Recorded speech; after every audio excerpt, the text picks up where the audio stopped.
The total amount spent on our 81-day van life road trip through the USA is... Oh, I messed it up. What was it? I was la-lying.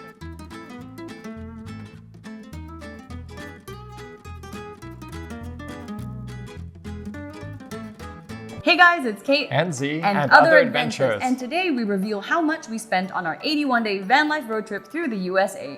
A couple of episodes back, Z almost revealed the amount to me while we're sharing about the ins and outs of van life. How much did we spend in total?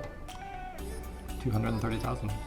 For those of you who are interested in doing it the first time, you need to head back to catch that video so that you get a better understanding of what it entails. We pretty much share everything with you, good and bad, so you can make the decision for yourself. Give it a thumbs up while you're at it, okay?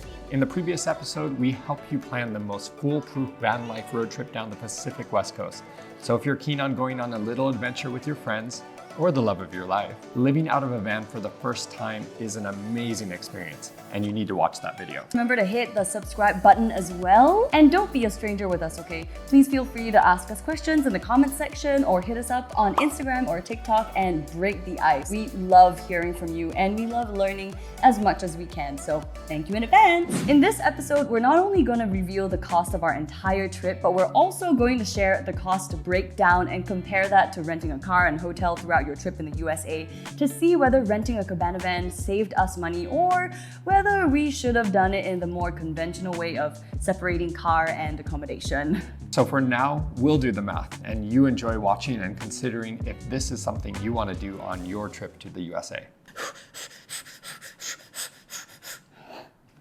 You got this. It's okay. Now I want to say that if you're thinking, wait, why didn't these guys budget for the trip beforehand? The country we live in, Singapore, just opened up its borders after 2 years, and we've accumulated a good amount in our travel budget to allow for this trip. Also, we didn't know what to expect. How could we have budgeted for something when we didn't know how much exactly to budget for? Yeah, but you will, because you will have watched this video. Another thing is, we're in our 30s and 40s, double income, no house, no kids, so I guess that's why we can afford to not worry so much about how we spent on this trip and stuff lah, okay? So Z, let's do this, finally. Wait, but first, I want to just say we didn't include the flight cost because that keeps changing. I've broken it down into transport and accommodation, which includes vehicle maintenance, gas, parking, and tolls. Food, groceries, and dining out, entertainment and attractions, miscellaneous. There's like laundry payments, mobile phone plans, haircut for myself, like essential shopping. So that's all the miscellaneous stuff. So before we get to the total amount we spent on this trip, let's break it down. For the van, we paid $35,037.25. That's excluding gas. A big part of the cost was insurance because we don't have a car insurance policy in place coming from Singapore. True, we don't drive here. Yeah, and I opted for the premium coverage, which cost $6,600.28. But I think it's worth it. I mean, it covers literally everything. Let's go through the cost of conventional transportation and accommodation if we were to rent a car and an Airbnb. Okay. If you're in the US, you must get a car. Unless you're in New York or something. You don't travel all the way there to take a bus in the city that takes 2 hours to get anywhere you want to visit anyway. And a tour bus will only take you to a limited number of very touristy spots. True. You need to be free to go wherever you want to go. So if you're going to the US, you need to, number 1, go with someone who drives. Number 2, get an international license.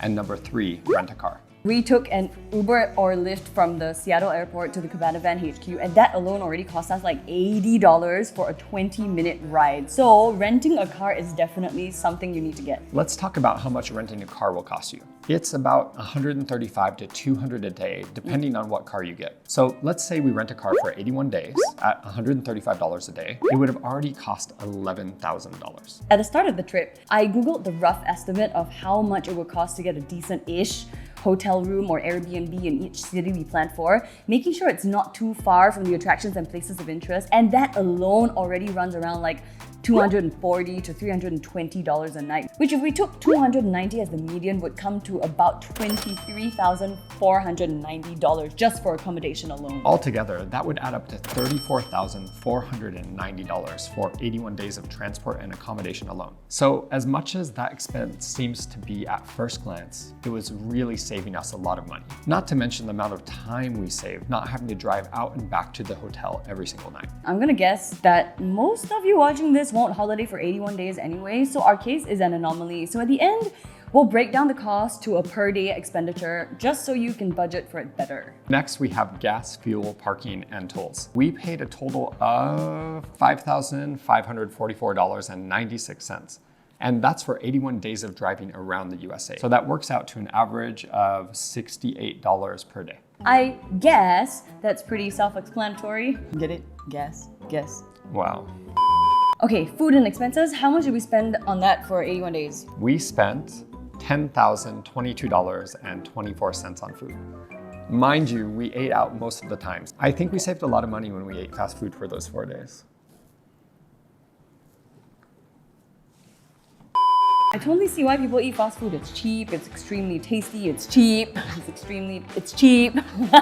Yeah, so food and stuff averages to $123.73 per day, but that's for 2 people. And also there's like that 20% service charge. No, what is it called? It's a tip. Remember to budget for tips, 20% of anything you eat or pay for at a restaurant, which I don't understand. If I'm ordering, why do I have to pay the cashier 20% tip? Just the way it is. Duh.